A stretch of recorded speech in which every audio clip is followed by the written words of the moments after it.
Hello friends, for today's video we're going to be going through some upcoming fantasy releases for both November and December. A few things to note before we jump into it. First off, I don't typically combine the months together, but as we get into the end of the year, I find that usually there aren't as many books coming out, which I was seeing was the case this year as well, hence why I decided to combine the 2 months. But I will have all the information and projected release dates in the description bar, so that way if you want to screenshot that or anything, you have that available for your reference.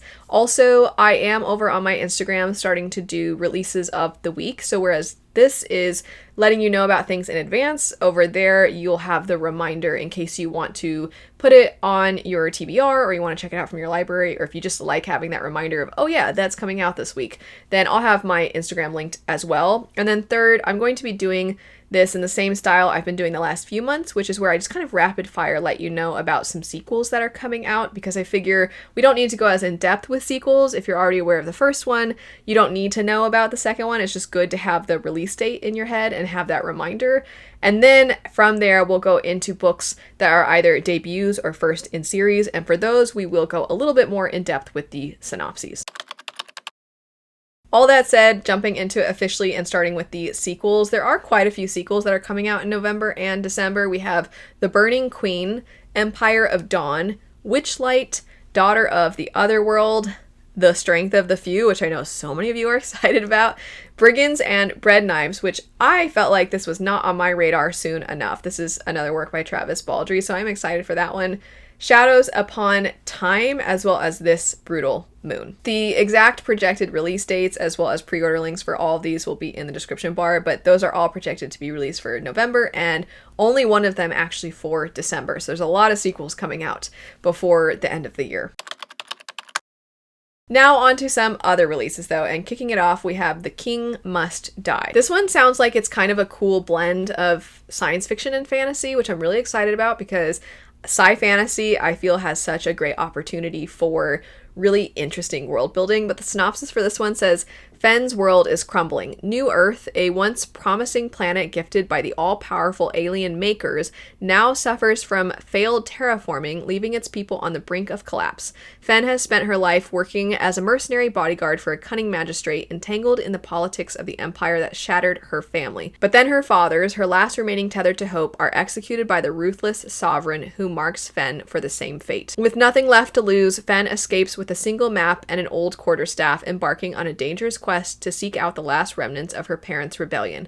But the underground insurgents she finds may be even more dangerous than the Sovereign's army. At the center of all of it stands Alakai, the Sovereign's heir, a brutal, power-hungry force of destruction. Though he embodies everything Fenn despises, his dangerous plans might be the Empire's last chance at survival or the final push to its doom. And it says, perfect for fans of fast-paced dystopian adventures, intergalactic intrigue, and morally complex heroes. A little bit, I think with the heir to the sovereign part of it all, I'm like, Zuko a little bit, maybe? Does anybody else get a tiny bit of Avatar feelings from this? Maybe not. I don't know. But it definitely sounds really interesting, and I'm sure you could see from that synopsis where I was getting it feels like sci fantasy. I have high hopes for this one. Really, really excited. And I'm very much hoping if I don't get to it right away, I do plan to at least get to it sometime after its release. After that, we have a new Adrian Young work called Fallen City, and the synopsis for this one says, Luca Matthias has one purpose: to carry on the family name, maintaining its presence in the Forum once his powerful and cruel uncle dies. But his novice ship with the city's philosopher places him in the middle of a catastrophe that will alter the destiny of his people. Maris Casperia was raised amidst the strategic maneuvers of the Citadel's inner workings, and she knows what her future holds, a lifetime of service to the corrupt city. But her years of serving as a novice to the last priestess who possesses the stolen magic of the old war has made her envision a different kind of future for the city. When she meets Luca, a fated chain of events is set into motion that will divinely entangle their lives. As a secret comes to light and throws the city into chaos, Luca and Maris hatch a plot to create a calculated alliance that could tip the scales of power.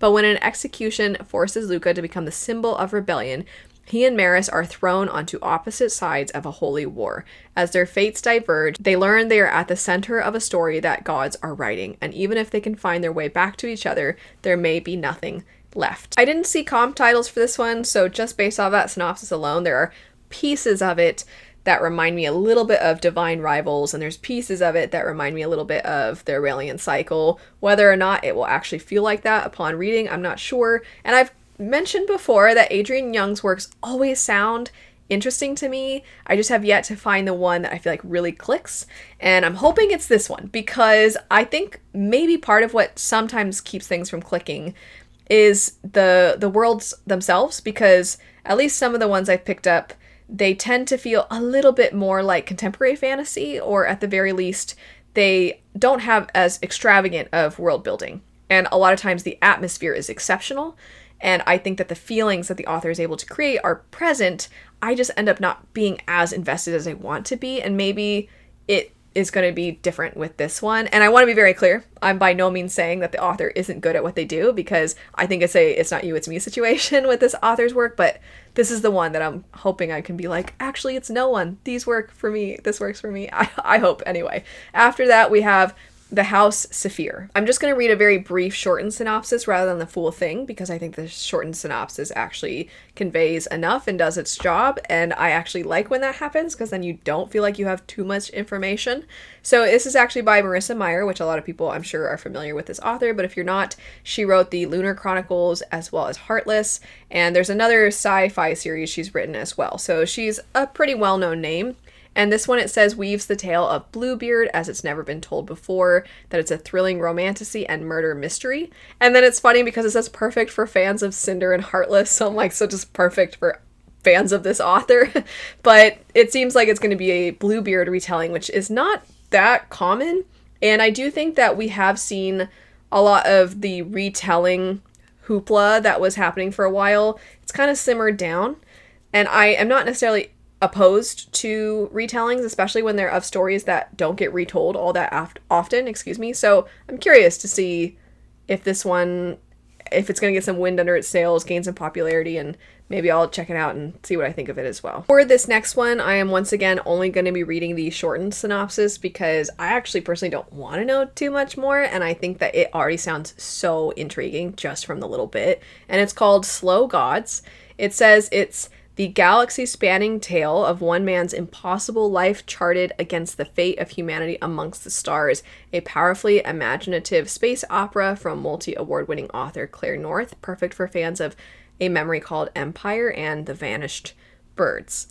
So that's all I need to know, personally. I will have this one linked in case you want to check out more, but selfishly, I don't want to know too much, because I think that already has my interest peaked. Switching gears, this next one is actually an epic middle grade story, and it sounds so fun. It says, Aramanders are extinct, or so the government would have you think. Centuries ago, the kingdom of Glaucus decreed the destruction of these dangerous dragon-like creatures whose deadly flames could level entire cities and upend world orders.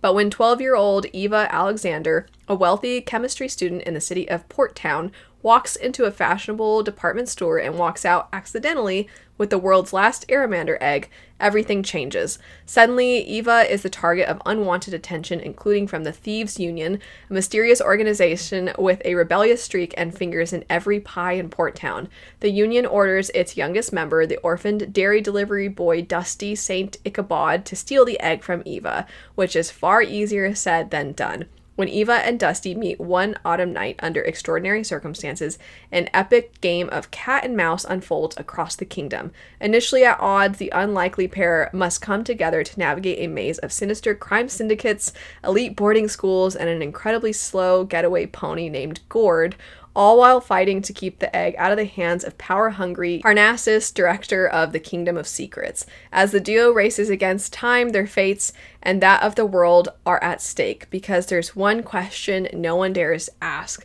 what happens when the egg hatches? That sounds so fun. It just sounds so adventurous, and it makes me nostalgic for a certain kind of fantasy, or I suppose I should say the kind of fantasy that I remember reading as a kid. It just sounds like it's so adventurous and charming, and I think it sounds delightful. Hopefully I can get around to that one, because it seems, I mean, I like epic fantasy, even if it comes in middle grade or adult or young adult, whatever age range it comes in. I think epic fantasy of all ages is a good time. So I hope I hope to check this one out at some point. From there, we have As Many Souls as Stars. The synopsis for this one says 1592. Sybil Harding is the first daughter. Cursed to bring disaster to those around her, she is trapped in a house with a mother paralyzed by grief and a father willing to sacrifice everything in pursuit of magic. Miriam Richter is a creature of shadow. Forged by the dark many years ago, she is doomed to exist for eternity and destined to be alone, killing mortals and consuming their souls for sustenance. Everything changes when she meets Sybil, whose soul shines with a light so bright she must claim it for herself. She offers a bargain. She will grant Sybil reincarnation in exchange for her soul. Thus begins a dance across centuries as Miriam seeks Sybil in every lifetime to claim her prize. Sybil isn't inclined to play by the rules, but when it becomes clear that Miriam holds the key to breaking her family curse, Sybil finds that, for the first time in her many lives, she might have the upper hand. As they circle each other, drawn together inescapably as light and dark, the bond forged between them grows stronger and stronger. In their battle for dominance, only one of them can win, but perhaps they can't survive without each other. One of the comm titles for that one is The Invisible Life of Addie LaRue, which I can definitely see where that comparison comes from. Absolutely. So I'll be curious to see how this one is received. Next up, we have another T. Kingfisher book. I feel like every time I'm doing an anticipated releases video, I'm mentioning a new T. Kingfisher book. This one is titled Snake Eater. The synopsis says, with only a few dollars to her name and her beloved dog Copper by her side, Selena flees her past in the city to claim her late aunt's house in the desert town of Quartz Creek. The scorpions and spiders are better than what she left behind, because in Quartz Creek, there's a strange beauty to everything, from the landscape to new friends, and more blue sky than Selena's ever seen. But something lurks beneath the surface, like the desert gods and the spirits lingering outside Selena's house at night, keeping watch. Mostly benevolent, says her neighbor Grandma Billy. That doesn't ease the prickly sense that one of them watches too closely and wants something that Selena can't begin to imagine. And when Selena's search for answers leads her to journal entries that her aunt left behind, she discovers a sinister truth about her new home. It's the haunting grounds of an ancient god known simply as a snake eater, who her late aunt made a promise to that remains unfulfilled. T. Kingfisher at this point blends horror and fantasy very, very exceptionally, though I do think that this one sounds a little bit more horror-leaning. It sounds a little bit more like her Southern Gothic one. So I did enjoy that one. I'll be curious to see what I think of this one. A House with Good Bones is the one I'm referring to, if you don't know. I'll be curious to see what I think of this one. At the very least, I've always basically enjoyed the T. Kingfisher I've picked up, so I don't imagine this is going to be any different. And then last for today, we have Dawn of the Firebird. The comm titles are pretty heavy hitters here for a lot of people. The comm titles are The Poppy War, She Who Became the Sun, and The Will of the Many.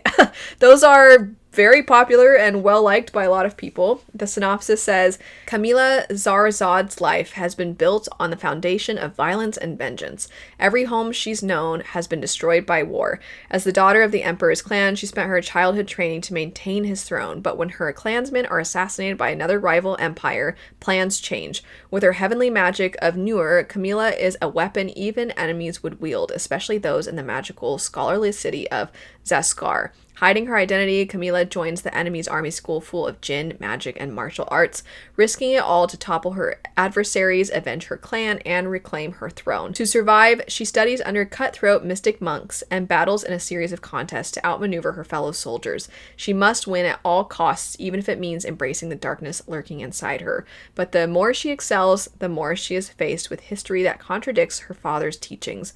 With a war brewing amongst the kingdoms and a new twisted magic overtaking the land, Camila is torn between two impossible choices, vengeance or salvation. I definitely see the comparisons to the Poppy War, maybe a little bit The Will of the Many. I'm not sure about She Who Became the Sun, but perhaps we'll see.